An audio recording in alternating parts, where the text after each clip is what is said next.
Avant de poursuivre avec la vidéo, je tenais à te remercier pour tout le soutien que tu apportes à cette chaîne à travers des commentaires, des partages, des likes et aussi ton abonnement. Il y a quelques mois, nous avons parlé d'un problème que nous rencontrons avec Google en rapport avec les souscriptions aux chaînes.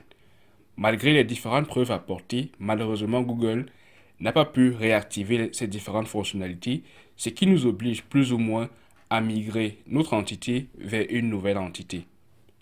Là, nous avons besoin de tout votre soutien et de toute la communauté. C'est pourquoi je t'invite à t'abonner à la nouvelle chaîne Coulisses Learn qui hébergera, après la playlist sur la communication des composants Angular, toutes les nouvelles vidéos autour des techniques et des technologies que nous allons explorer. Merci d'avance pour ton soutien et pour ton abonnement. Et bien sûr, nous tiendrons constamment informés sur la chaîne principale Coulisses Tech de la migration et du moment où cette chaîne va être lancée et héberger de nouvelles vidéos. Ce que nous venons de réaliser s'appelle le One-Way Data Binding. Là où, grâce au crochet, nous ajoutons une valeur à une autre propriété dans un composant enfant. Nous l'avons fait jusqu'à présent grâce au ng-model et au double crochet que nous y avons ajouté. Maintenant, nous allons voir comment est-ce qu'on peut faire pour récupérer un changement de valeur depuis notre composant enfant pour renvoyer à notre composant parent. Pour cela, nous allons implémenter un second scénario. Le scénario où, sur notre page, nous avons le parent qui rajoute de l'argent au compte, mais aussi de l'autre côté l'enfant qui retire de l'argent, par exemple, pour faire des achats. Nous allons pour cela implémenter une méthode dans le composant Child Component, Child Amount Component. Donc, on va se rendre dans ce composant-là et on va rajouter une méthode qu'on va appeler Withdraw. Dans la public, simplement Withdraw.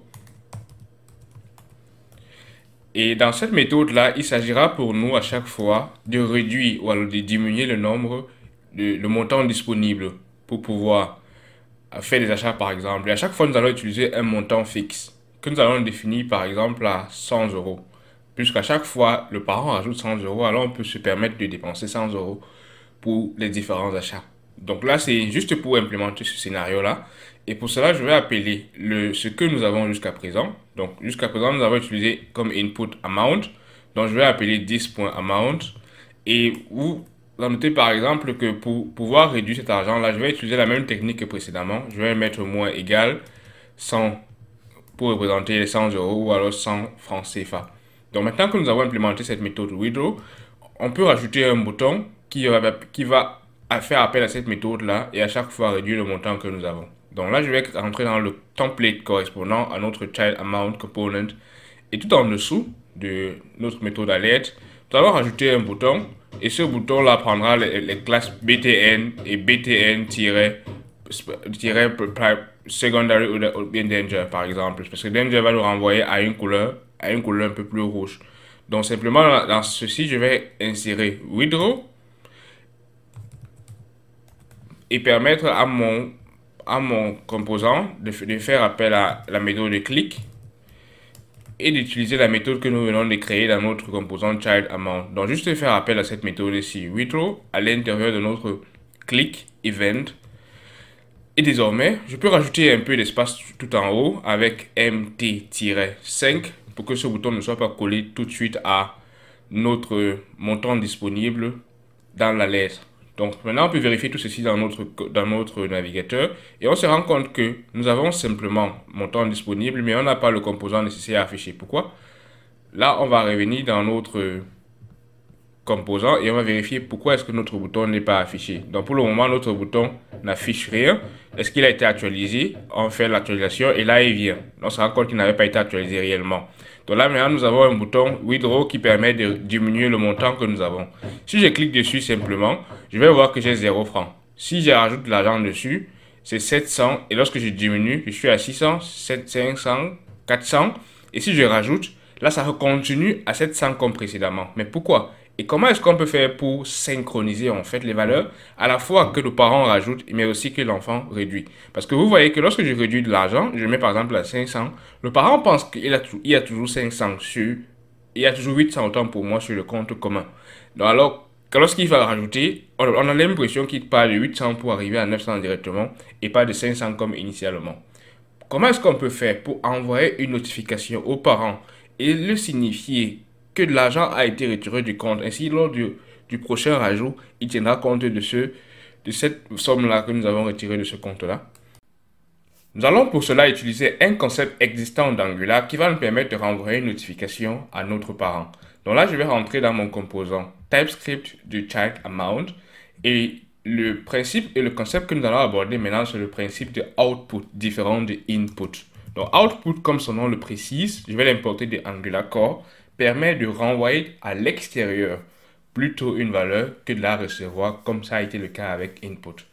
Pour ça, je vais créer tout naturellement une propriété qui va sauvegarder la valeur de notre output.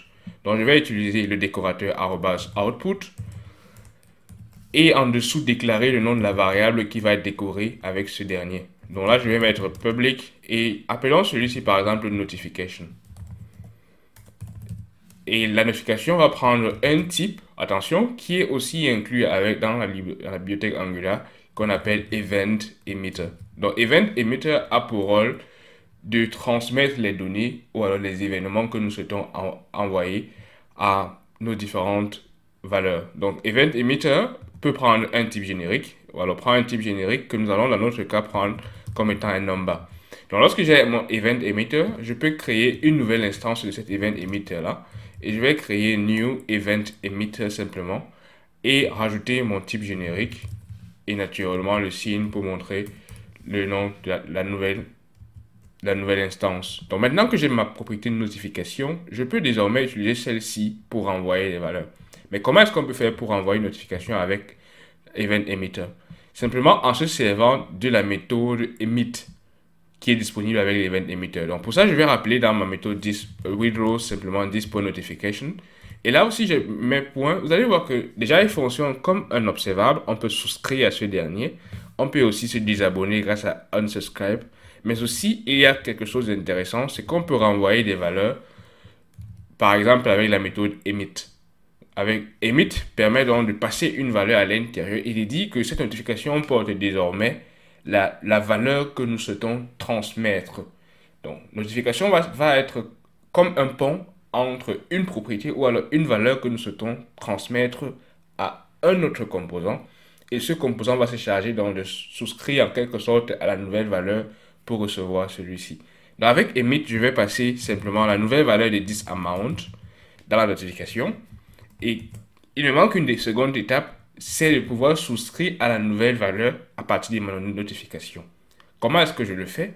Je vais rentrer pour cela dans mon parent amount component et revenir sur l'appel de mon child amount. Grâce à child amount, je peux avoir accès à ces différentes propriétés-là. Comme dans le cas d'input, je pouvais appeler avec les crochets amount. Je peux désormais avec output appeler plutôt avec les parenthèses parce qu'il s'agit d'un événement. C'est le cas par exemple lorsqu'on utilise click parce qu'il est événement, on utilise la parenthèse et pas les crochets. Comme notification est un événement, je peux avec la parenthèse faire simplement appel à une notification que je viens de créer dans mon composant amount. Child amount. Maintenant, quand je reçois cette notification-là, vous allez voir que je peux désormais me servir de la notification pour faire quelque chose. Et toute notification avec Angular retourne automatiquement, vous vous rappelez, un $event. Nous avons utilisé ce $event-là dans le tutoriel au début, lorsqu'on se servait de ngModel. Le $event vient de toute propriété qui est utilisée à l'intérieur de la parenthèse. C'est le cas lorsqu'on appuie sur clic, on peut recevoir quelque chose directement grâce au $event. Donc, ce serait le cas aussi pour nous lorsqu'on essaie de notification. Notification va recevoir $event et ce $event là va contenir la valeur que nous avons inscrite à l'intérieur de la notification.